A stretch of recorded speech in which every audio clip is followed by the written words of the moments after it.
नमस्कार, मैं प्रद्युमन जोशीला। पिछले लगभग 11 साल से देश में और लगभग पौने 11 साल से हरियाणा प्रदेश में सत्तारूढ़ भारतीय जनता पार्टी में आज के दिन ये लग रहा है और पिछले कुछ एक महीनों से ये लग रहा है कि सब कुछ ठीक नहीं है। बहुत बड़ी गड़बड़ पार्टी के अंदर दिख रही है और इतनी बड़ी गड़बड़ दिख रही है पार्टी के अंदरूनी जो सिस्टम है उसमें, जिसमें कोई फैसले नहीं लिए जा रहे। आखिर वो क्या कारण है, उन पर हम इस वीडियो में विस्तार से चर्चा करेंगे। हम चर्चा करेंगे कि बीजेपी में क्या गड़बड़ चल रही है, क्यों गड़बड़ चल रही है और इस गड़बड़ का परिणाम क्या हो रहा है। वीडियो को विस्तार से देखने से पहले आप सभी दर्शकों से अनुरोध है कि YouTube पर हमारे चैनल को सब्सक्राइब करें, बेल आइकन घंटी का बटन अवश्य दबाएं, वीडियो को ज्यादा से ज्यादा शेयर करें, ज्यादा से ज्यादा कमेंट करें। देश प्रदेश से जुड़ा हुआ कोई भी मुद्दा आपके दिमाग में हो वो भी आप हम तक जरूर साझा करें। YouTube पर हमारे चैनल को ज्वाइन अवश्य करें ताकि आपका हमें सहयोग मिलता रहे। एक विशेष बात, जो दर्शक निष्पक्ष, निर्भीक और स्वतंत्र पत्रकारिता में विश्वास रखते हैं, जो दर्शक चाहते हैं कि निष्पक्ष, निर्भीक और स्वतंत्र पत्रकारिता का हमारा ये कारवां यूं ही आगे बढ़ता रहे, वो हमें आर्थिक सहयोग जरूर करें। उसके लिए आप हमारे मोबाइल नंबर 94 166 74 472 9416674472 पर गूगल पे या फोन पे जरूर करें। गूगल पे, फोन पे करके उसका स्क्रीनशॉट लेकर हमारे इसी नंबर पर आप व्हाट्सएप कर दें।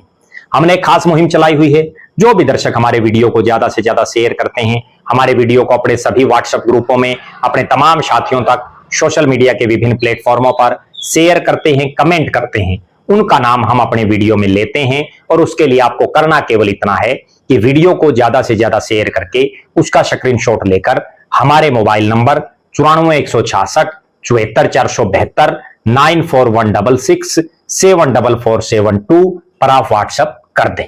अब मैं आपको जो बात बता रहा हूं वो बात ना केवल हरियाणा की भारतीय जनता पार्टी पर लागू होती है, हरियाणा की नायब सिंह सैनी की सरकार पर लागू होती है, बल्कि वो केंद्र की नरेंद्र मोदी की सरकार और भारतीय जनता पार्टी का जो राष्ट्रीय पूरे भारत का सिस्टम है उस पर भी कहीं ना कहीं लागू होती है। और वो क्या है आप देखिए, भारतीय जनता पार्टी के बड़े बड़े नेता बार बार ये कहते हैं कि बहुत जल्द राष्ट्रीय अध्यक्ष मिल जाएगा। जेपी नड्डा के कार्यकाल को पूरा हुए बहुत लंबा समय बीत चुका है। कभी किसी नेता का नाम चल पड़ता है, कभी किसी नेता का नाम चल पड़ता है, सियासी गलियारों में ये चर्चाएं चलती रहती हैं। बाकायदा पहले ये कहा गया कि हरियाणा चुनाव के बाद बनेगा, उससे पहले लोकसभा चुनाव के बाद की चर्चाएं आई, नहीं बना। फिर महाराष्ट्र चुनाव के बाद की आई, नहीं बना। फिर आई कि मकर संक्रांति पर घोषणा हो जाएगी, नहीं बना। फिर चर्चाएं आई राजनीतिक गलियारों में कि दिल्ली चुनाव के बाद होगा, नहीं हुआ। उसके बाद अब जून का महीना भी बीतने को है, यानी ये साल भी आधा चला गया है। और मोदी का जो पिछला जो कार्यकाल जब से शुरू हुआ, तीसरा कार्यकाल, उसका भी 1 साल बीत चुका है चुनाव परिणाम आए हुए। उसके बावजूद कुछ नहीं हो पाया, राष्ट्रीय अध्यक्ष नहीं बना पाई बीजेपी। पेच कहां फंसा हुआ है? पेच फंसा हुआ है नरेंद्र मोदी और अमित शाह चाहते हैं अपने मनपसंद के किसी शख्स को, जो राजनीतिक गलियारों में चर्चाएं हैं उसके मुताबिक। और राष्ट्रीय स्वयंसेवक संघ आरएसएस की पसंद कोई और है। बीजेपी में एक और धड़ा भी है जो कहीं ना कहीं नरेंद्र मोदी और अमित शाह के फ्रंट लाइन में आते ही वो धड़ा बैकफुट पर है। वो चाहता है कि उनका किसी नेता को यह कमान मिले, इसलिए नहीं हो पा रहा फैसला। 1 दर्जन के आसपास नेताओं के नाम कभी चल पड़ते हैं, कभी बंद हो जाते हैं, लेकिन वही ढाक के 3 पात, कुछ नहीं हो पा रहा। कांग्रेस पर बार बार ये उंगलियां उठती रहती हैं कि कांग्रेस फैसले लेने में देरी करती है, लेकिन बीजेपी तो सत्ता में है, उसके बावजूद फैसला नहीं ले पा रही। एक तरफ तो देश में, दुनिया में यह चर्चा है कि नरेंद्र मोदी से ताकतवर नेता नहीं, तमाम भाजपाई कहते हैं। अमित शाह को राजनीति का चाणक्य बताते हैं, लेकिन सबसे ताकतवर नेता और राजनीति का चाणक्य फैसला नहीं कर पा रहे कि कौन हो बीजेपी का अगला कमांडर।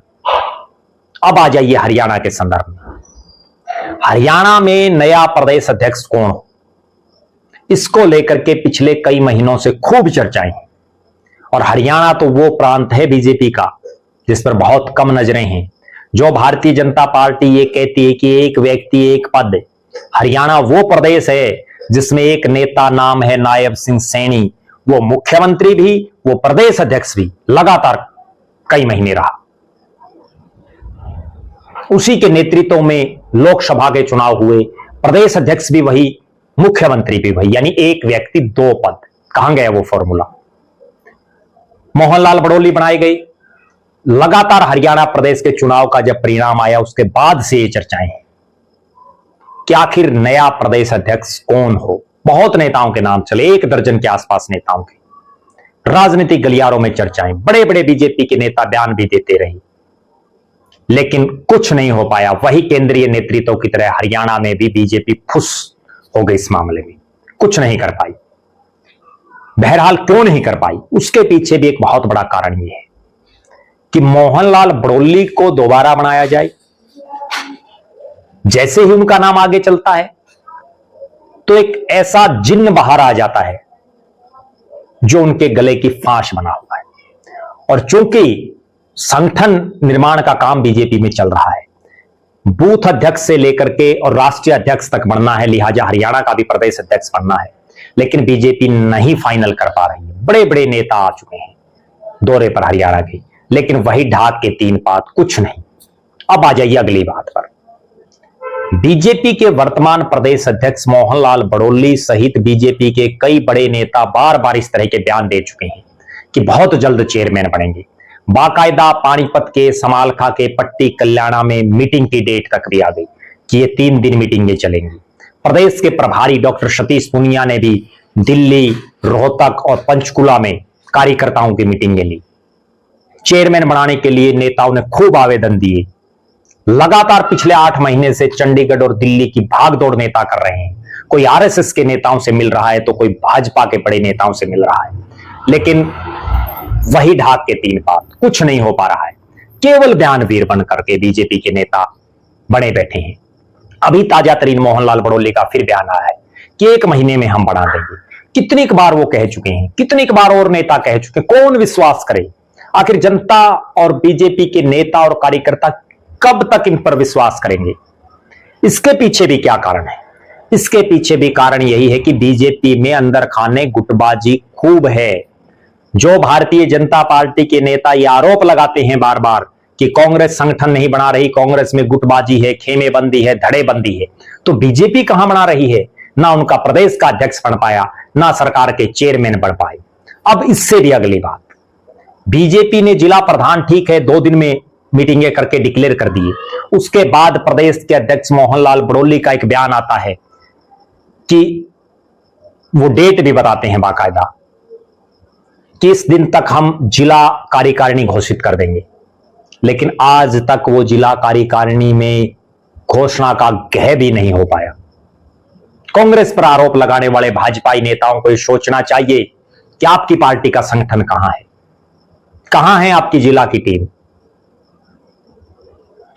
अब तक जो नया संगठन बनना है उसमें केवल जिला प्रधान, मंडल प्रधान ही बन पाए हैं। लिहाजा ये कई ऐसे सवाल हैं जो ना केवल बीजेपी के नेताओं, बीजेपी के कार्यकर्ताओं, बल्कि हरियाणा प्रदेश की आम जनता के दिलो दिमाग में भी घूम रहे हैं। वो पूछ रहे हैं कि दुनिया की सबसे बड़ी पार्टी होने का दंभ भरने वाले भाजपा, सबसे अनुशासित पार्टी बताने वाले भाजपा के नेता आखिर क्यों नहीं अपने संगठन का निर्माण कर पा रहे? क्यों नहीं अपने प्रदेश अध्यक्ष की घोषणा कर पा रहे? क्यों नहीं अपने राष्ट्रीय अध्यक्ष की घोषणा कर पा रहे? क्यों नहीं अपनी सरकार में चेयरमैन बना पा रहे? हां, कोई बहुत ज्यादा खास हो, इक्का दुक्का चेयरमैनियों की घोषणा हो भी रही है, और जिन पर सवाल भी उठ रहे हैं कि आखिर जो भाजपा के कुछ एक ऐसे नेता हैं जिन्होंने पूरी जिंदगी यानी 1980, 6 अप्रैल 1980 से और उससे पहले भी जनसंघ से लेकर के आज तक वो लोग बीजेपी को अपने खून पसीने से सींच रहे हैं, लेकिन उनकी कोई शुद्ध बुद्ध लेने वाला नहीं है। बहुत गंभीर और बड़ा तार्किक सवाल है कि आखिर कांग्रेस तो सत्ता से बाहर है, बीजेपी सत्ता में है, वो क्यों नहीं अपने संगठन का ऐलान कर रहे? क्यों नहीं अपने पदाधिकारियों का ऐलान कर रहे? क्यों नहीं चेयरमैनों का ऐलान कर रहे? और यहां तक कि ये वो बीजेपी है जो अभी तक ग्रीवेंस कमेटी के नए मेंबर्स की भी घोषणा नहीं कर पाई। वो मेंबर्स चल रहे हैं जो जेजेपी और बीजेपी के इकट्ठी सरकार में चल रहे थे, जिनमें जेजेपी वाले आज भी मीटिंग अटेंड कर रहे हैं। यहां तक कि इस बीजेपी की सरकार में इतनी अंधेरगर्दी मची हुई है कि जब 26 जनवरी को गणतंत्र दिवस पर ध्वजारोहण करने की बारी थी तो उसमें एक उपमंडल स्तर पर एक ऐसे नेता का ऐलान किया गया जो इसको चेयरमैन दर्शाया गया जो जेजेपी का बड़ा पदाधिकारी है। बताइए आखिर कैसे चल रही है हरियाणा की नायब सिंह सैनी की सरकार। देश के प्रधानमंत्री नरेंद्र मोदी से लेकर के बीजेपी के बड़े नेताओं और आरएसएस के नेताओं को यह देखना चाहिए कि आखिर सरकार और संगठन में जो डिजर्विंग नेता हैं उनको जगह मिले। आपका क्या कहना है? आप दर्शक जरूर कमेंट करें। एक तो तमाम दर्शक ये कमेंट करें कि आपके इलाके का वो कौन नेता है जिसको सरकार में चेयरमैन नहीं मिलनी चाहिए, वो कौन नेता है जिसको संगठन में बड़ी जिम्मेदारी मिलनी चाहिए। आप उसके नाम के साथ जरूर कमेंट करें। आप ये भी कमेंट करें कि बीजेपी जितना लेट कर रही है ये कहीं ना कहीं उसको नुकसानदायक होगा। आपकी नजर में आप क्या मानते हैं? आप लगातार हमारे साथ बने रहे। हमारे फेसबुक पेज को लाइक और फॉलो करें, यूट्यूब पर चैनल को सब्सक्राइब करें, बेल आइकन घंटी का बटन अवश्य दबाएं, वीडियो को ज्यादा से ज्यादा शेयर करें, ज्यादा से ज्यादा कमेंट करें। जो दर्शक आर्थिक रूप से सक्षम हैं वो हमें आर्थिक सहयोग जरूर करें। हम एक वीडियो और बनाएंगे जिसमें हरियाणा प्रदेश के वो उन संभावित नेताओं का हम जिक्र करेंगे जिनको चेयरमैनी देनी चाहिए, जिनको संगठन में बड़े पदों पर एडजस्ट करना चाहिए, जो वास्तव में इन पदों के लिए डिजर्व करते हैं। उन पर भी हम एक वीडियो बनाएंगे बहुत जल्द। बहुत बहुत धन्यवाद। आपका अपना प्रद्युमन जोशीला।